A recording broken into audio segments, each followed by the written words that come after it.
querido pastor Diego, da nossa igreja querida, Comunidade Livre em Cristo de São Paulo. Eu nunca sei se é Cachoeirinha, se é Freguesia do Óleo. Cachoeirinha. Amém? Pode vir, querido, vamos recebê-lo, aplaudindo a Jesus, com bastante alegria.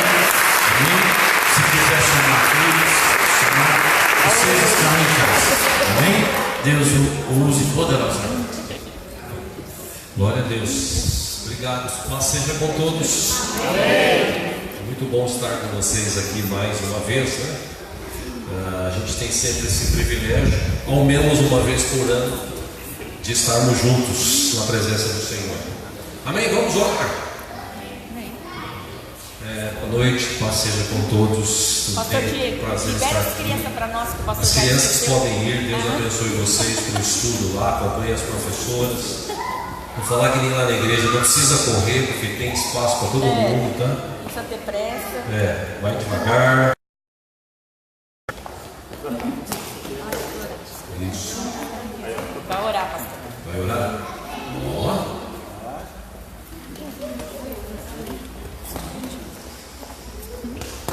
Que bom. Deus é bom. Vai orar, pastor? Vamos orar então. Vamos orar. Legal. Irmãos, vamos ficar em pé juntos? Eu falei de orar, vocês ficaram meio sentados. Tudo bem que no começo de ano a mente ainda está pensando no Chester e tal, né? Você comeu, enfim. Mas vamos orar, estenda sua mão para cá, as crianças, que Deus as capacite no futuro da igreja, que sejam bênçãos do Senhor em nome de Jesus, capacite as professoras também. Amém? Oremos. Pai Celestial, ainda em Tua presença estamos, oramos pela vida dessas crianças, Senhor, que como disse, serão o futuro da igreja. Ó Deus, a Tua palavra nos ensina que se nós ensinarmos as crianças no caminho que devem andar quando crescer, jamais se desviarão dele. Ó Deus, que seja assim na vida destas crianças, tudo que, ó Deus, virá ser ensinado para elas, que elas possam guardar nos corações, em nome de Jesus. Ó Deus, alcança-nos também neste momento de estudo aqui da Tua palavra, nesta noite, que tenhamos esta oportunidade de estudar a Tua palavra mais uma vez e de aprender um pouco mais, Pai. Em nome de Jesus, nós oramos e Te agradecemos. Amém. Amém. Deus abençoe. Pode se assentar. Já que vocês estão todos cansados mesmo, né? Enfim. Deus é bom.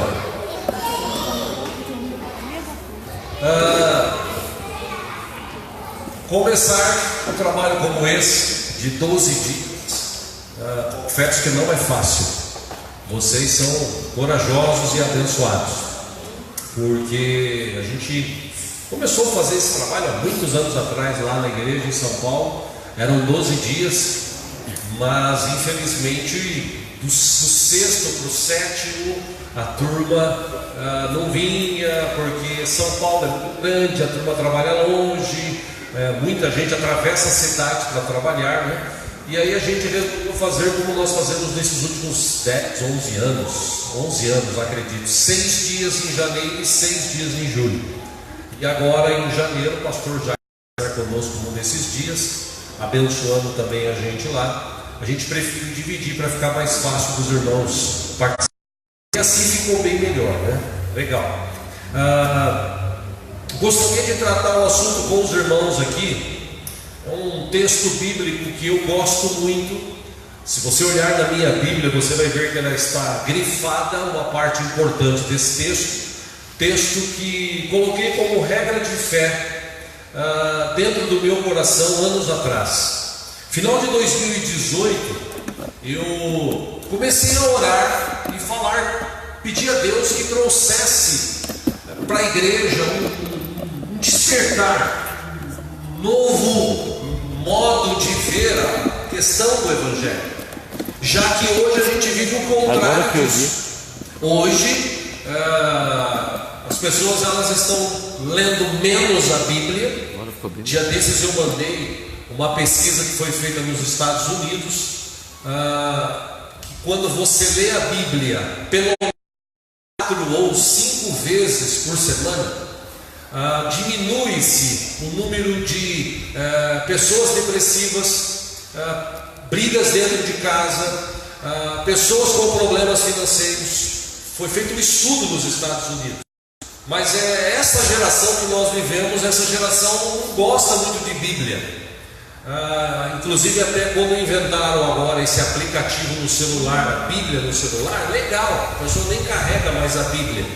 Só que ela começa a ler no celular o texto e de repente ele se sente tentado no meio do culto a dar uma olhadinha no Face, no WhatsApp, no Instagram e comentar alguma coisa e tal, tirar uma foto no meio do culto, postar para dizer, estou aqui na igreja e tal. É o tipo da coisa que foge um pouco do objetivo de estarmos na presença de Deus. Quando a gente está na presença de Deus, a nossa atenção tem que ser 100% para Ele. Então eu tenho orado desde novembro de 2018, pedindo a Deus, Senhor, faz algo de novo, traz algo de novo. E um dos textos que naquela época, lendo a Bíblia, tocou no meu coração, foi aquele de Paulo, escrevendo o seguinte: que Deus abra a mente de vocês, para que vocês possam entender, ver aquilo que vocês não estão entendendo ainda. E eu comecei a orar sobre isso. Esse ano de 2019, falei bastante sobre isso, vários ensinamentos que nós tivemos na igreja, falando sobre isso, de abrir a mente, de ter uma mente diferente do que nós temos hoje. Se você perguntar para mim, valeu a pena, pastor? Olha, para pelo menos uns 40% da igreja lá em São Paulo valeu a pena. 60% ainda ficaram com aquele negócio de para mim está tudo bem, está tudo certo, tudo legal. Mas eu continuo fazendo isso, continuo orando. E eu louvo a Deus porque nesse meio tempo, neste ano, apesar da gente ter tido perdas irreparáveis na nossa igreja, nós perdemos 2 pastores, né? O meu irmão faleceu no começo do ano passado, a pastora Cida, que estava com também faleceu em outubro, outras pessoas da família que faleceram. Foi um ano difícil, mas ainda assim eu sempre procuro ser otimista e ver o lado bom. E o lado bom, na igreja, nós temos um grupo lá de adolescentes, pré-adolescentes e adolescentes, que eles resolveram se unir, os mais jovens, assim, na faixa etária de 20 anos, 22 anos. A gente tem uma lacuna na igreja hoje com jovens dessa idade. Os que têm ou são casados ou vieram para a igreja juntados e casaram. E esses pré-adolescentes e adolescentes, eles deram uma estalada assim em fevereiro, mais ou menos, do ano passado. Eles fizeram um grupo na Vida da Unção e começaram a fazer cultos na casa de um, casa de outro. Começaram com 7, 6, hoje eles estão acho que com 14 ou 18, uma coisa assim. Já houve conversões lá, e eu vi resposta de Deus de abrir a mente, porque eu tinha planos de fazer várias coisas, menos esse, mas esse me pegou de surpresa. Por quê? Porque a mente abriu. É legal você ver jovens, adolescentes, pré-adolescentes lendo Bíblia, montando uma banda, ensaiando, fazendo cultos. Poxa, isso só pode ser a mão de Deus. Por isso que tratei sobre este assunto no final do ano na igreja. Como eu disse, é um texto que eu gosto muito, eu gostaria de ler no livro de Efésios, no capítulo 3. Texto muito conhecido, claro. Efésios capítulo 3.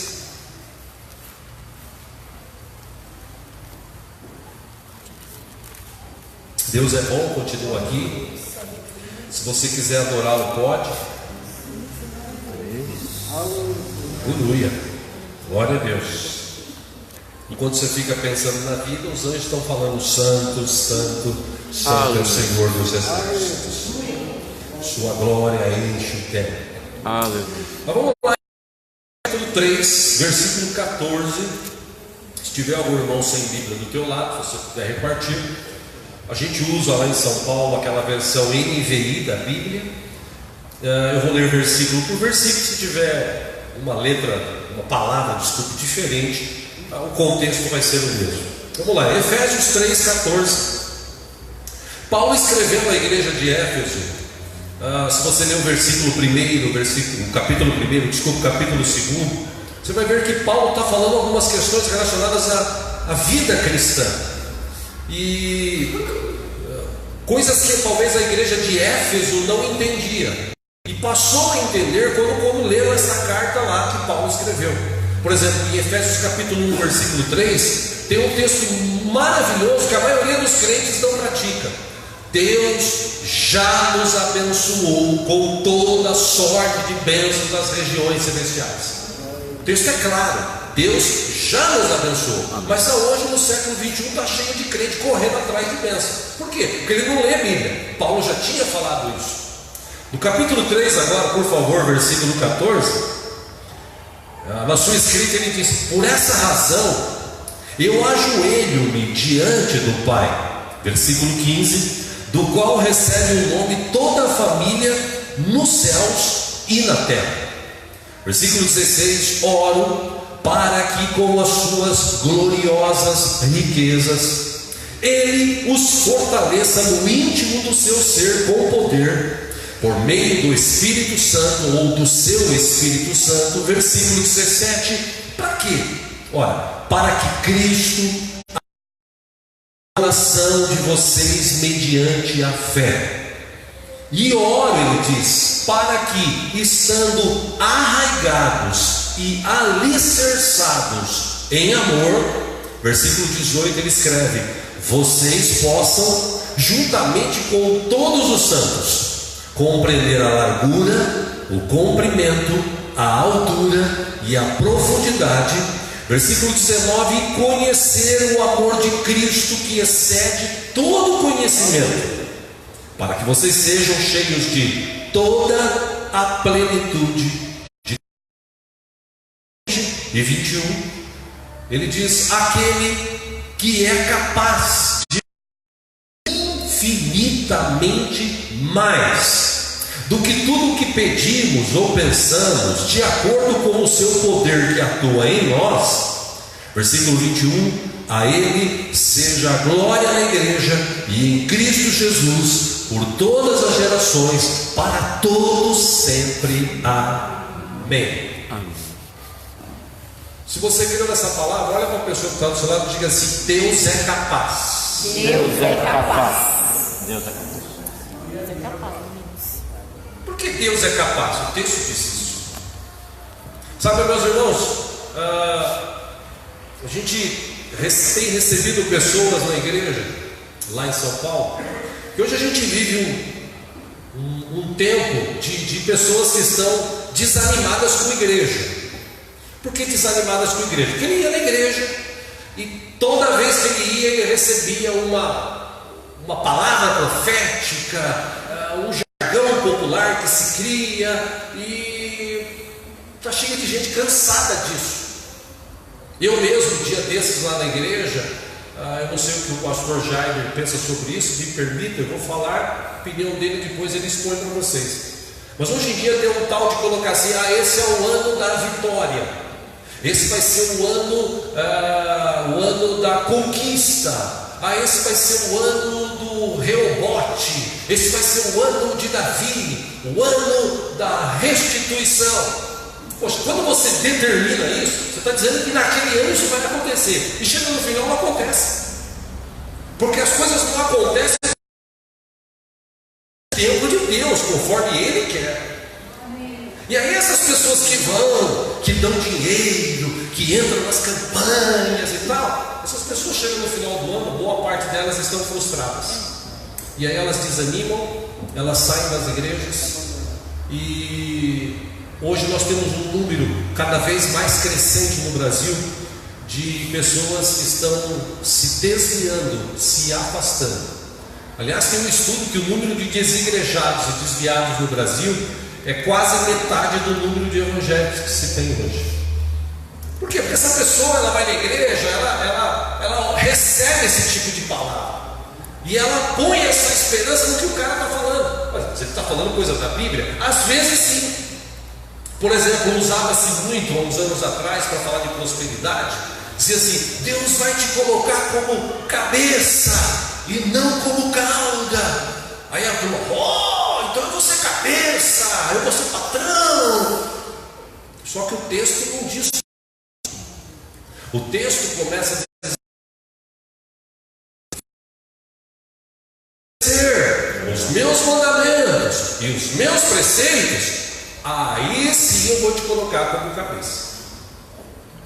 A verdade, meus irmãos, é que por causa dessas igrejas que inventam, que abalam gira, recebemos um senhor na igreja no final do ano agora. Ele falou: eu estou afastado de igreja há 10 anos. Mais ou menos isso, né? Acho que 10 anos.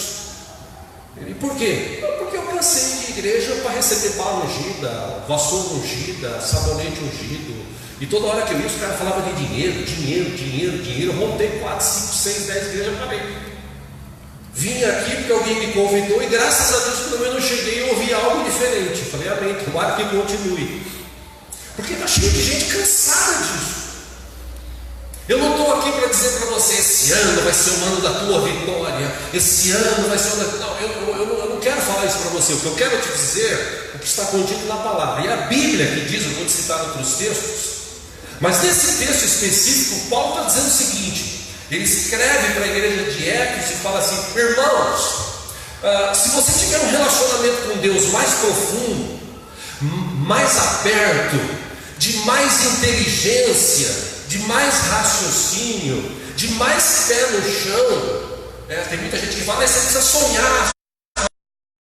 Sonha, mas sonha com os pés no chão. Então, se você tiver esse tipo de relacionamento com Deus, irmão, você precisa mudar o jeito de pensar. Porque quando você muda o teu jeito de pensar, e eu defendo essa tese, pastor Jair, já há alguns anos, que nas igrejas hoje tem muita gente indo para a igreja, agora convertidos são poucos hoje em dia. Por quê, pastor? Você vê pela expressão da pessoa, você vê pelo jeito que ele trata o evangelho. Ele trata com desdém. Ele prefere primeiro, às vezes, o time de futebol do que servir a Cristo. Ele não tem a prática de ofertar. Ele não acredita no dízimo, na oferta. Ele acha que isso é invenção de... Então ele não tem compromisso. A gente vive hoje uma geração dentro da igreja que não tem compromisso. Na verdade, não quer compromisso.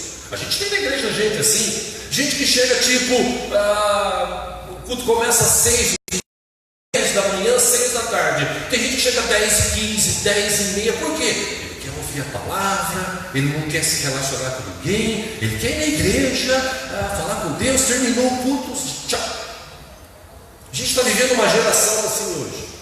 E por que a gente está vivendo isso? Porque as pessoas não querem se aprofundar no relacionamento com Deus. Agora, Paulo deu uma dica aqui, ele disse: se você tiver um relacionamento com Deus, ele diz, eu me ajoelhei e eu orei para que Deus pudesse abrir a mente de vocês, para que Deus pudesse trazer algo de novo dentro dos vossos corações, para que vocês pudessem ver aquilo que talvez você não esteja vendo, aquilo que talvez você não esteja ouvindo. As pessoas hoje não ouvem mais a voz de Deus.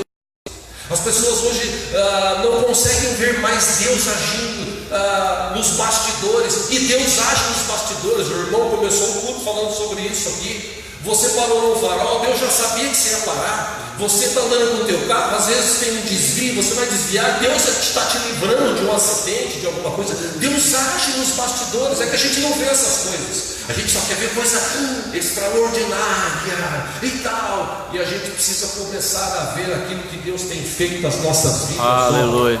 Há muito tempo. Aleluia. Inclusive ele está aqui hoje com a gente, com a mão estendida, nos amando, nos dando a oportunidade de estar. Glória a Deus. Quando Paulo escreveu esse texto, ele deu uma dica, que é essa dica que talvez eu queira te dar nesta noite. O apóstolo Paulo disse assim: aquele que é capaz de fazer mais. Poxa, legal. Além do que? Além daquilo que pedimos ou pensamos. Aí entra você, entra eu.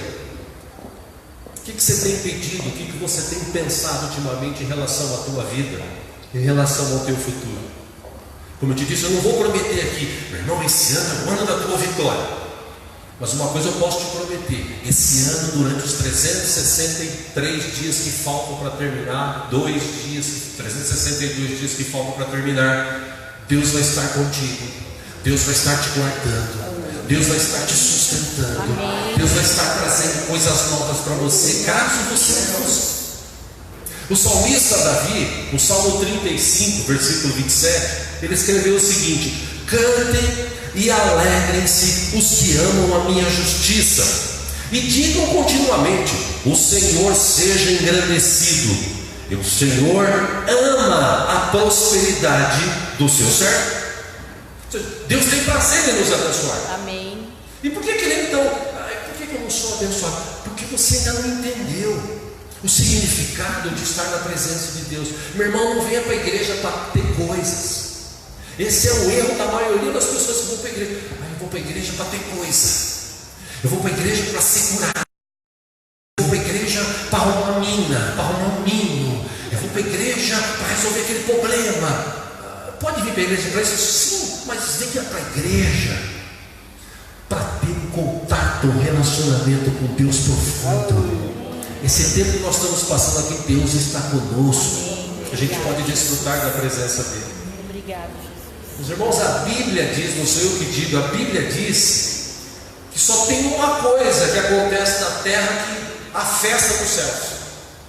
Quando um pecador se converte, acontece festa no céu. Amém. Então o restante que acontece é milagre, é maravilha, glória a Deus. Mas o bom mesmo é quando as pessoas recebem Jesus como Senhor e Salvador. A palavra de Deus no livro de Lucas, o Senhor Jesus deu uma dica. O Senhor Jesus disse o seguinte: você não pode colocar vinho novo em odre velho. O que Jesus quis dizer? Você não pode trazer coisas novas para uma mente que está carimbada, que está trancada, fechada, que não abre, que não tem como. Aquelas mentes religiosas da época que Jesus enfrentou. Que tipo de mente religiosa? Não, eu aprendi assim, vai ser assim e pronto. Não. Deus é capaz de fazer sempre coisas novas. A Bíblia diz que Deus traz a bênção dele. A Bíblia diz que Deus tem prazer em trazer a prosperidade para os seus filhos. A Bíblia diz que Deus tem prazer em estar com os seus filhos. E por que isso acontece? Ou só acontece no culto de domingo, ou no culto de quarta, ou no culto de quinta, ou no culto de campanha? Porque as pessoas, elas não querem esse relacionamento direto com Deus. E em Mateus 28:20, Jesus falou: eu estou com vocês todos os dias até a consumação dos séculos. Jesus anda com a gente todo o tempo. A gente tem um Deus todo-poderoso andando com a gente, e aí a gente ainda anda reclamando, a gente ainda anda triste, a gente anda cabisbaixo. Por quê? Porque o que Deus tem de melhor não consegue entrar na nossa mente. A mudar o nosso jeito de pensar, meu irmão, Deus vai agir de uma forma tremenda nas nossas vidas. Amém. Tem um texto da Bíblia, entre tantos, que eu gosto muito. Eu queria ler com você, se você pode, se você trouxe a Bíblia, o livro de Ruth. Pastor, tem na Bíblia? Tem, pode procurar aí. Depois de Ruth, capítulo 2. É uma história muito conhecida. Quero ler a partir do capítulo 2, para você entender o que eu quero te trazer nesta noite aqui, em nome de Jesus. A história do marido dela, Elimeleque, que saíram no lugar onde eles estavam, que era a terra deles, a casa deles, estava vivendo um tempo difícil. Eles foram tentar a vida em outro lugar, foram com os 2 filhos. Chegando lá, os 2 meninos casaram, tinha suas 2 noras, seus 2 filhos. De repente o cara morre, e de repente morre os 2 filhos. Aí fica a mulher com 2 noras. Aí ela pega e fala assim: olha, Deus, se você ler o capítulo 1, você vai ver ela dizendo assim: Deus pesou a mão, Deus parece que não gosta de mim, Deus está agindo na minha vida de uma forma terrível, então eu vou voltar para a minha terra, porque eu soube que lá melhorou um pouco, e eu libero vocês para voltar lá para a terra de vocês. vocês. E uma delas aceitou essa palavra, a Ruth não. O texto diz que ela disse para Noemi, acho interessante isso. Ela disse assim: eu quero ir para a tua terra, eu quero ficar contigo.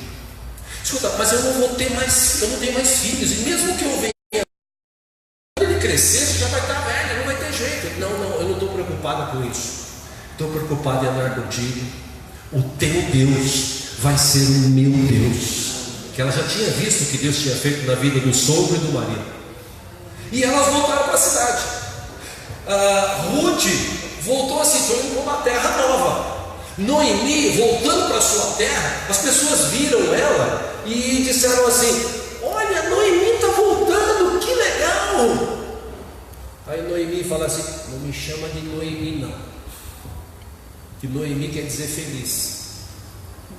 Me chama de Mara, que eu sou muito amarga. Eu estou voltando para cá porque eu não tenho onde cair morta. Deus pesou a mão. Deus é mau. Deus tirou meu marido. Deus tirou meus 2 filhos. Agora eu vim para cá, vou viver do quê? Versículo 1. Noemi tinha um parente por parte do marido. Era um homem rico e influente. Pertencia ao clã de Elimelec e chamava-se Boaz.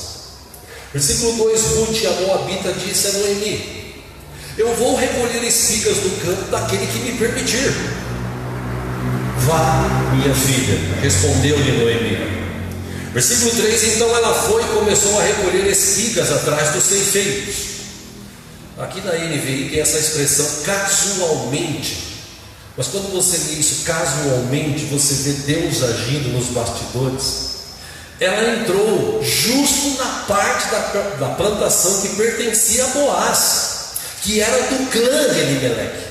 Você fala assim: poxa, mas ela entrou, ela sabia que aquilo ali era do meio parente dela. Não!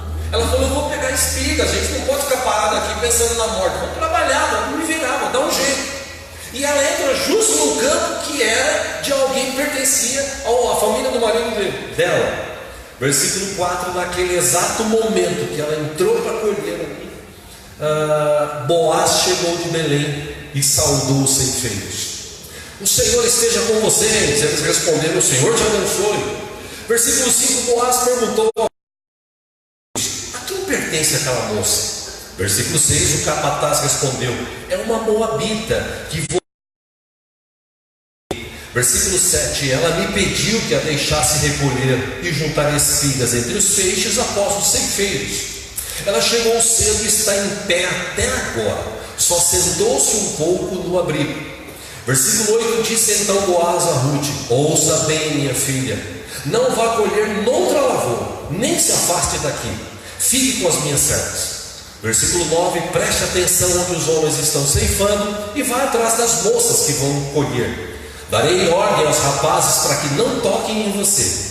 Quando tiver sede, beba da água dos potes que os rapazes encheram. Versículo 10. Ela inclinou-se e prostrada, rosto em terra, exclamou: por que achei favor a seus olhos, ao ponto de o Senhor se importar comigo, um estrangeiro?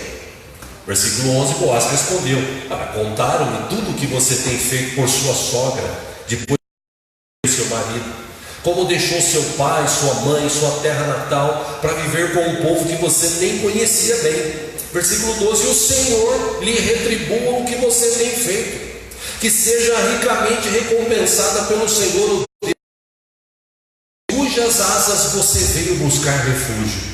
Versículo 13. Disse ela: continue eu a ser bem acolhida, meu Senhor. O Senhor me deu ânimo e encorajou sua serva, e eu sequer sou uma de suas servas. Versículo 14. Na hora da refeição, Boaz lhe disse: venha cá, pegue um pedaço de pão e molhe-o no vinagre. Até hoje eu não entendi pão com vinagre, todavia tem quem gosta. Vamos lá. Quando ela se sentou junto aos ceifeiros, Boaz lhe ofereceu grãos tostados. Ela comeu até ficar satisfeita e ainda sobrou. Versículo 15. Quando ela se levantou para recolher espigas, Boaz deu estas ordens a seus servos: Mesmo que ela recolha entre os feixes, não a repreenda. 16, ao contrário, quando estiverem colhendo, tirem para ela algumas espigas dos feixes e deixem-nas cair para que ela as recolha e não a impeçam. 17, e assim Ruth colheu na lavoura até o entardecer. Depois debulhou o que tinha juntado, quase uma arroba de cevada.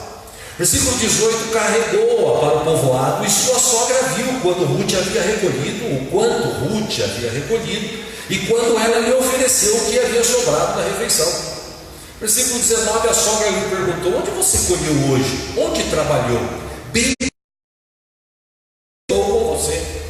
Então Ruth contou à sua sogra com quem tinha trabalhado. O nome do homem com quem trabalhei hoje é Boaz.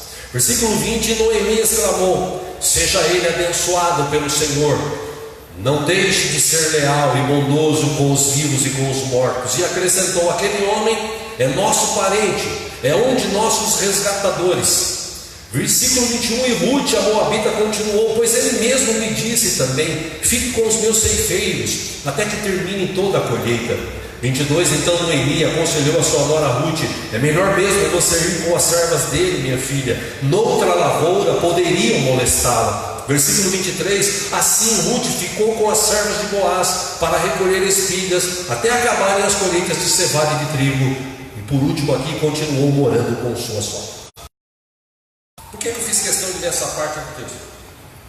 Algumas atitudes aqui importantes de Ruth. Meu irmão, ela poderia ter ouvido falar assim: Deus Todo-Poderoso é aquele que te dá todas as coisas, que faz tudo por você, você é cabeça e não cauda. Ela podia dizer: opa, eu era de uma tribo, eu vim para cá e agora eu vou atrás desse Deus. Não. O que tem dentro do coração. Por isso nós estamos começando o ano 2020, uma nova década.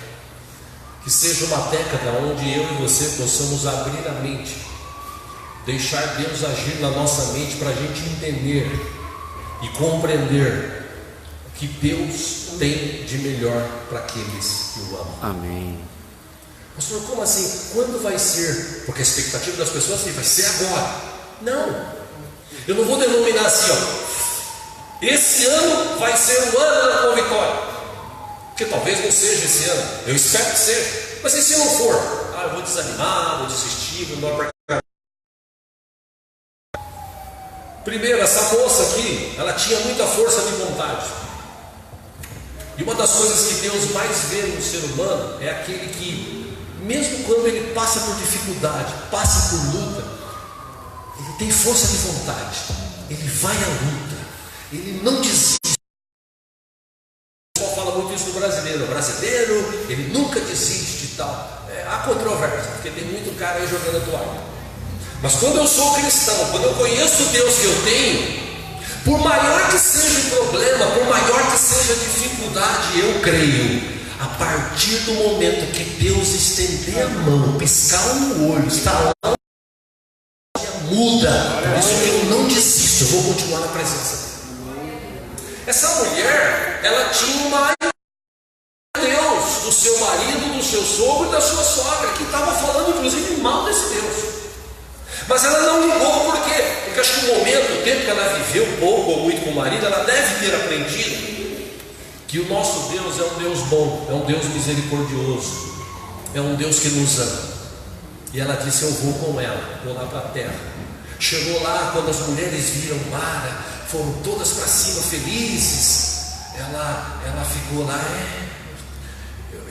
eu sou uma amarga. Não me chama de Noemi, não, chama de Mara, porque eu sou amarga. Eu estou com a vida amargurada, eu só tive perda. Esses anos para mim, longe daqui, foram terríveis. Eu não quero nem saber mais.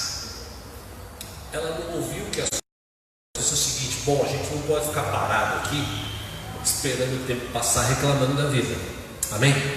E tem gente que está começando 2020 falando assim: 2020 vai ser que nem 2019, 2018, 2017. É uma luta, uma dificuldade. Irmão, foi de luta, dificuldade, mas você está vivo, você tem saúde. Glória a Deus. Glória a Deus. Aquela mulher, ela tinha uma mente completamente diferente da sua sogra que conhecia Deus. Se você olhar na Bíblia, Jesus até falou: os filhos das trevas são mais prudentes que os filhos da luz. Ou seja, essa mulher, ela viu aquela situação, falou: não, eu vou trabalhar. Está dando agora a espiga, eu vou correr atrás da espiga. Quando você crê, quando você sabe que Deus está contigo, você dá um passo e você vai. Ela não ficou parada choramingando, ela acreditou. Amém, irmãos? Amém. Amém. O que aconteceu? Ela entrou numa lavoura. Opa, estou vendo umas espigas sobrando aqui. Ela pegava o que sobrava. Estou vendo umas espigas sobrando aqui. Por favor, eu posso pegar essas que estão sobrando? Ah, pode, está sobrando mesmo, caindo aí. No exato momento que ela começou a pegar, chega Boaz. Deus agindo nos bastidores. Aleluia. Porque Deus é capaz de fazer infinitamente mais além daquilo que pedimos ou pensamos. Aleluia. Talvez aquela mulher falou o seguinte: Deus, pelo menos dá para a gente um sustento, pelo menos abre uma porta para eu trabalhar. E Deus agiu nos bastidores, porque ela catando lá as espigas, Boaz olha para ela e fala assim: quem que é aquela mulher lá? Aquela mulher lá, ela veio com a sogra, Noemi. Na cabeça dele devia estar assim: minha bonita, hein? Viúva? Rapaz, seguinte, vocês que vão catando aí, deixa cair mais, deixa ela ir pegando. A mulher só queria trabalhar. Deus preparou para ela sustento, Deus preparou para ela o marido, e Deus deu para ela um filho que fez parte, chamado Obed, pai de Jessé, pai de Davi, fez parte da genealogia de Jesus. Glória a Deus. Por quê? Porque Deus é capaz de fazer infinitamente mais. Aleluia. O problema da igreja, com aquela mente, aqueles gatilhos. Os psicólogos falam muito disso. A gente tem uns gatilhos dentro da mente. E esses gatilhos aqui são a maldição na mente humana. Por quê? Porque você chega num lugar, você vê uma fila imensa. Aí você fala assim: nossa, tem 300 na minha frente, eu nunca vou conseguir trabalho. Ai meu Deus, levantei cedo, passei perfume, tomei banho, chega aqui essa coisa, oh Deus, o senhor também podia, né? Tem gente, meus irmãos, que ele vai comer e fala assim: vou de novo essa comida. Tem um amigo meu que no final do ano passado que foi na África, Moçambique, ele passou lá 8 dias. Ele é um irmão de uma outra igreja, mas é muito amigo. Ele voltou de lá, a gente almoçou juntos. Ele falou assim: pastor, quando eu cheguei no Brasil, eu beijei o chão e eu passei o dia inteiro chorando e agradecendo a Deus, porque eu tenho comida, porque eu tenho uma cama, porque eu tenho roupa, porque eu tenho água potável, que eu posso tomar banho legal, que eu tenho trabalho, tenho um carro, tenho uma esposa, tenho uma filha. Eu só agradecia, pastor, porque o que eu vi lá, meu Deus do céu, que miséria, não é nem pobreza, miséria. Gente que come uma vez por dia e come o resto do resto.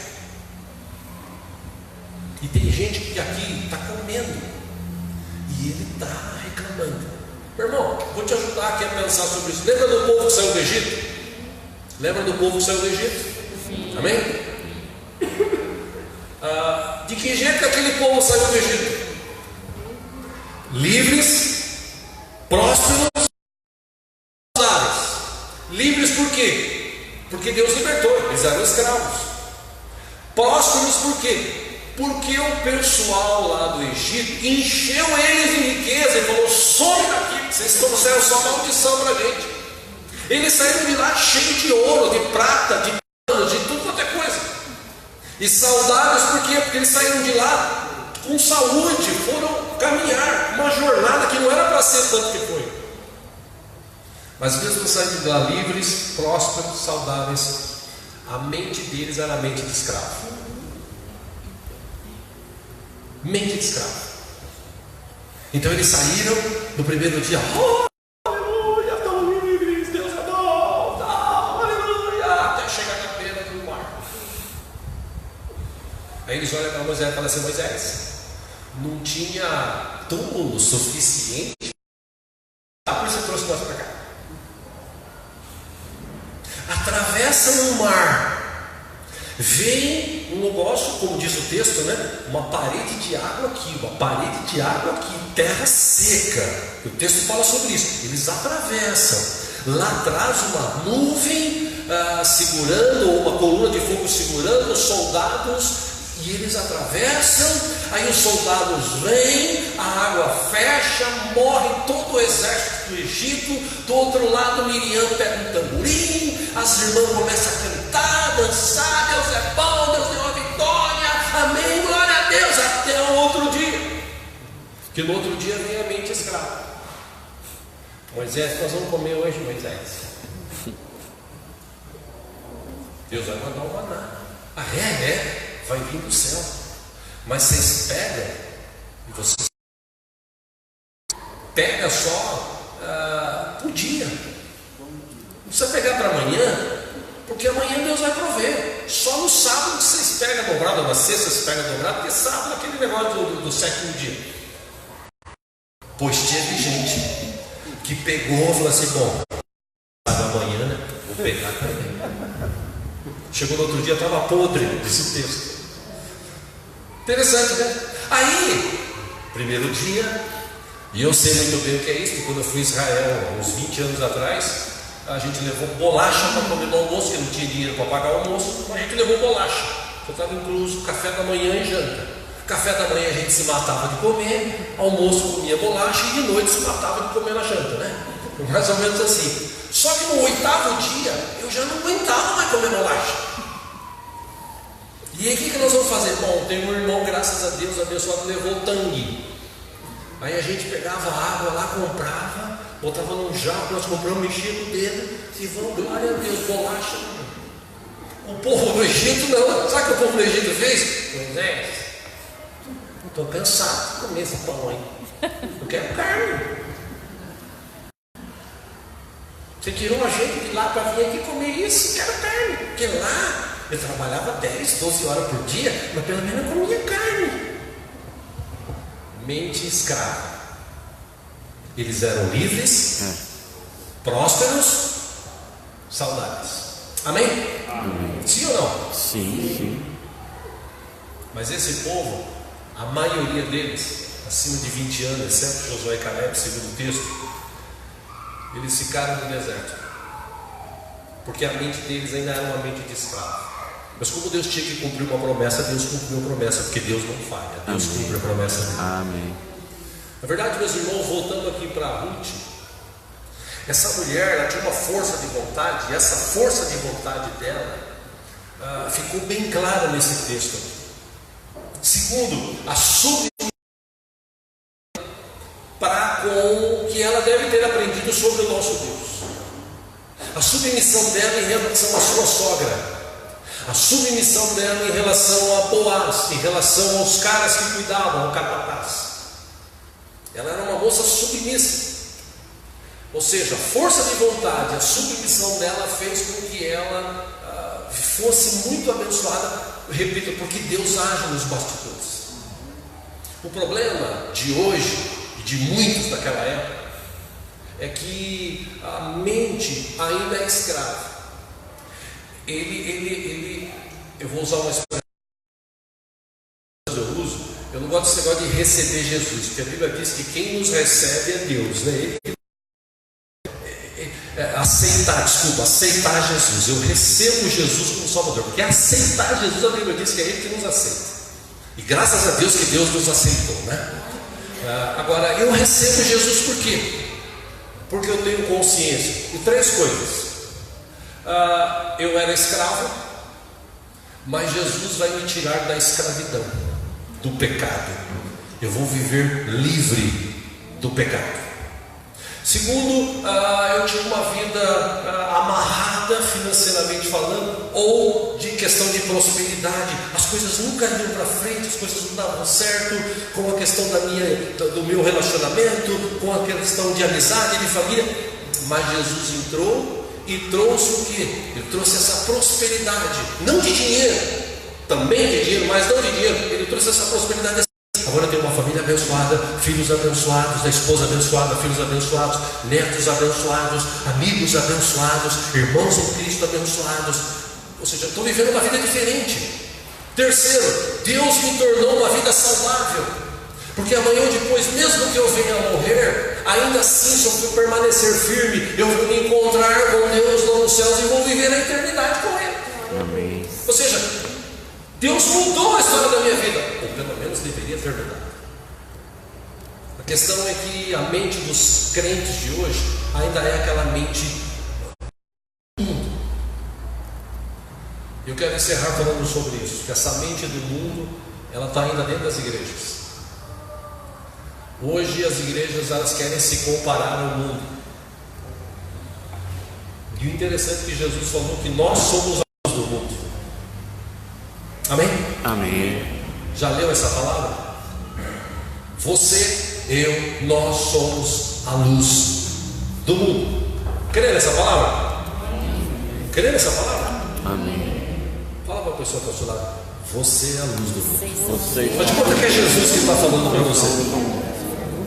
Ele falou também assim, ó, você é o sal da terra.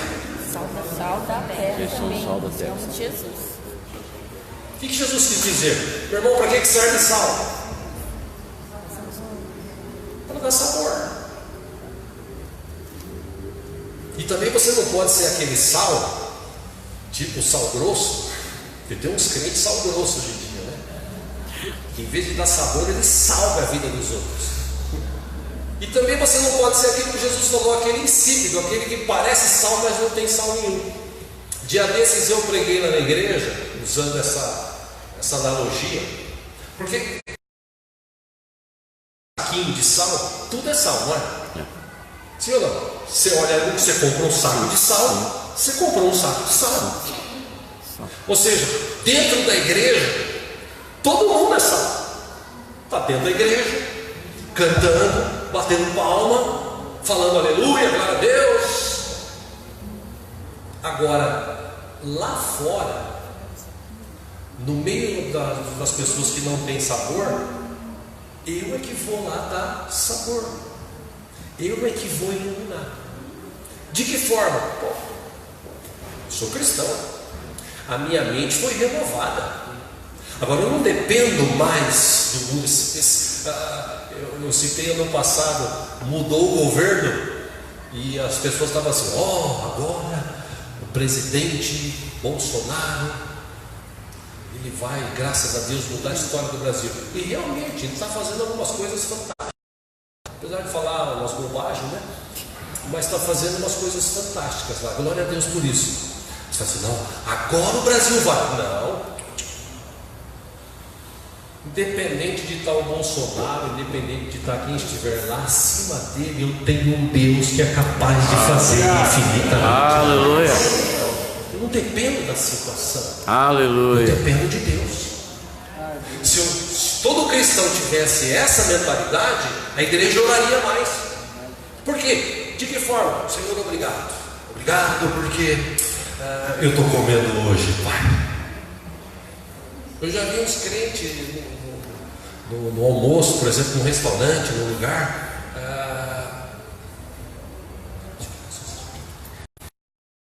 tem vergonha de orar. Vergonha, porque todo mundo vai comer. Eu quando eu comia assim, quando eu era menino, minha avó falava assim, menino, vai orar, você vai comer que nem uns cavalos. Aí eu aprendi a partir daquela época a orar.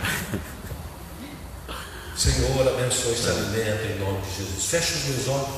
Se alguém está vendo, recriminando, dando risada, o que importa é o que eu penso. O que importa é o que eu sinto em relação ao meu Deus. Eu estou sendo grato a Deus por aquele alimento. Eu conheci um casal, não sei se eu já falei aqui em outras ministrações. Eles faziam uma compra no mercado e chegavam em casa e oravam: Senhor, abençoa todo esse alimento, nós compramos e tal. Aí um dia eu vi aquilo e falei: por que vocês fazem isso? Não, porque depois a gente não precisa ficar orando, né?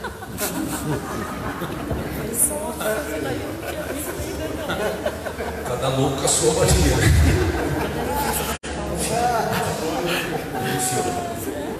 Vai ganhar tempo agora. Irmão, se a gente mudar a mente, se a gente mudar o nosso jeito de pensar, a gente vai começar a pensar coisas como Ruth, e Deus vai vir agir nos bastidores e vai fazer infinitamente Aleluia. mais. Lembra do texto? Ele é capaz de fazer infinitamente mais, além daquilo que pedimos. Então, no mínimo, Deus precisa que você pense e peça, o mínimo que seja, Ele vai agir nisso. Quero te dar aqui alguns conselhos para encerrar essa ministração. Eu recebi isso de um amigo no final do ano passado, né? Não está muito distante, mas eu achei legal e eu quero compartilhar com os irmãos aqui. Então, mudar a forma de pensar em 2020. Por exemplo, em vez de você falar assim: poxa, 2020 vai ser melhor. Que tal se você dissesse assim: eu vou ser melhor em 2020? Amém. Eu vou ser melhor em 2020.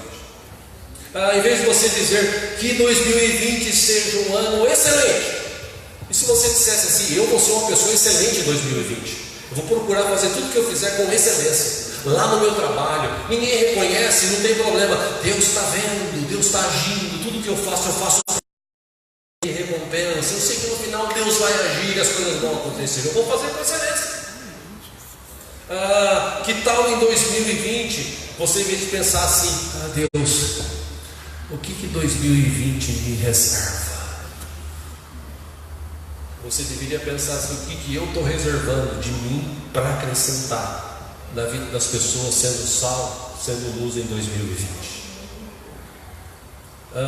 Em vez de você dizer: tomara que 2020 me traga, como muitos falam, feliz ano novo, né? Prosperidade, saúde, não é isso o jargão da virada de ano, né? Feliz ano novo, prosperidade, saúde, muito dinheiro no bolso. Aí chega no final do ano: e aí, cadê o dinheiro? Não tem. E a prosperidade? Eu também não tenho.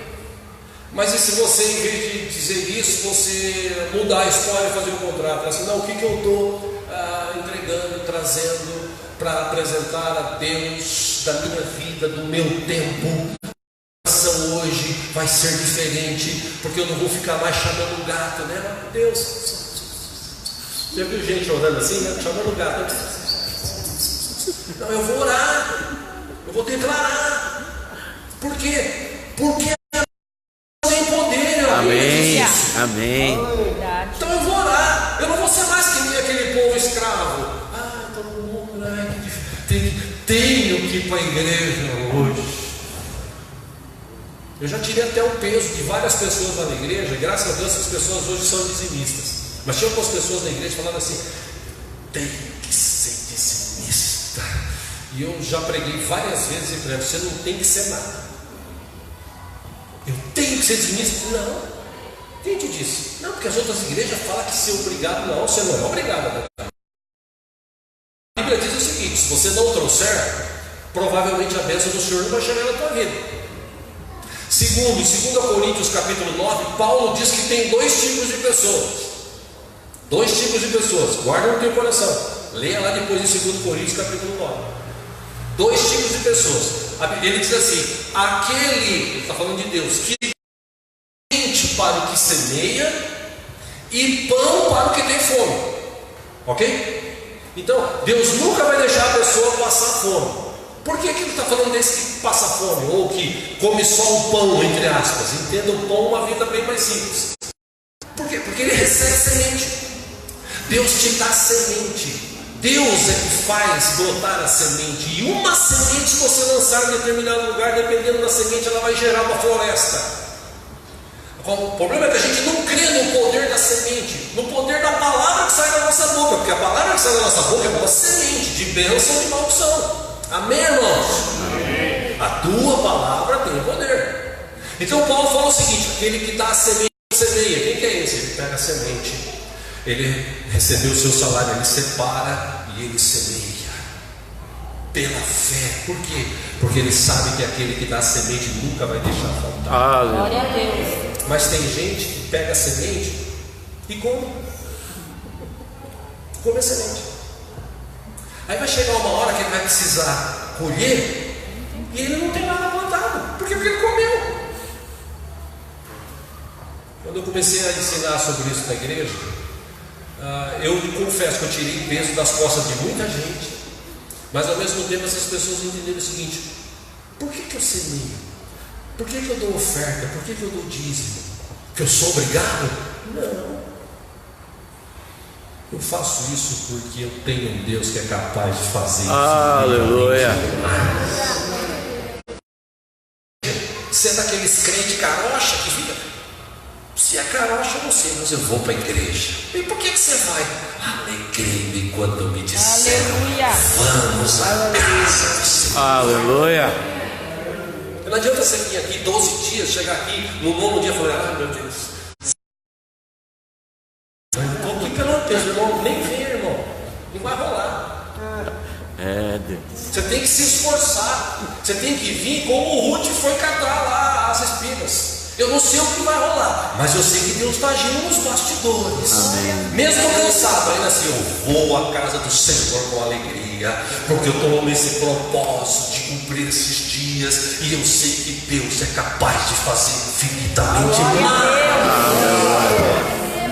Aleluia. A partir de amanhã serão outros pregadores, outras sementes que serão lançadas na tua vida.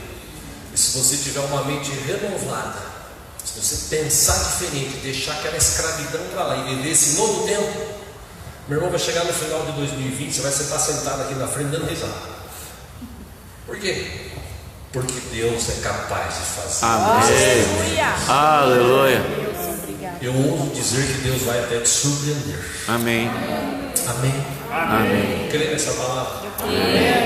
Vamos orar por isso? Amém. Fiquemos em pé.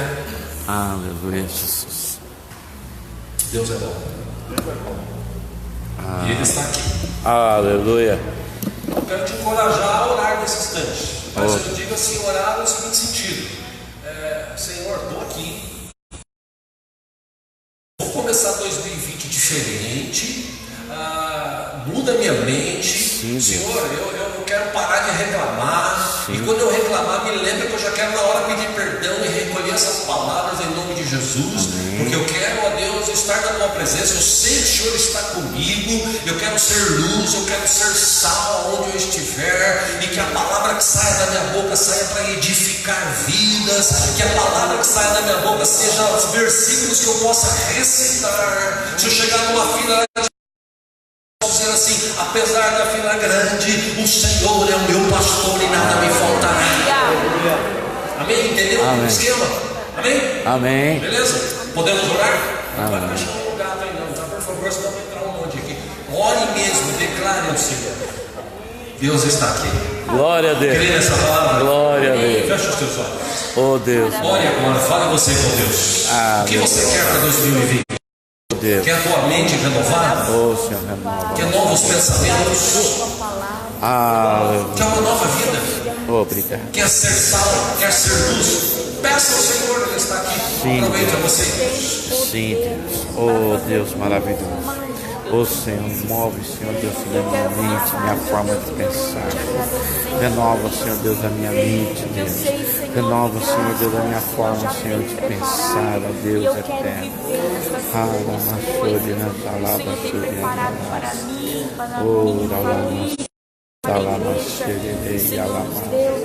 Oh Senhor, Sim, Deus. em nome de Jesus. Porque Oh também Deus, em Deus, que nome neste ano de 2020 e pelo resto de minha vida, Oh Deus. Como diz aquela canção, que de manhã o Senhor seja o primeiro pensamento. Ah, Senhor. Que saia da minha boca palavras que te exaltam, que glorificam, palavras que edificam. Sim, Jesus. Ó Deus, em nome de Jesus, eu não sei como será 2020. Posso prometer, ó Deus, que será um ano de vitórias, de realizações. Sim. Eu não tenho esse poder, mas eu posso prometer que mesmo em todas as dificuldades, lutas, ou até das vitórias que vamos ter em 2020, o Senhor estará conosco todo o tempo. Porque o Senhor está conosco todo o tempo, ó Pai. Em nome de Jesus, eu oro aqui pelos meus irmãos de Atibaia, que o Senhor, ó Deus, esse novo jeito de pensar, de encarar, de viver, de declarar, Senhor, de falar aquilo que nós não falamos, de pensar aquilo que nós não pensamos, porque o Senhor é capaz de fazer infinitamente mais, além daquilo que pedimos ou pensamos, Pai. Por isso, que o teu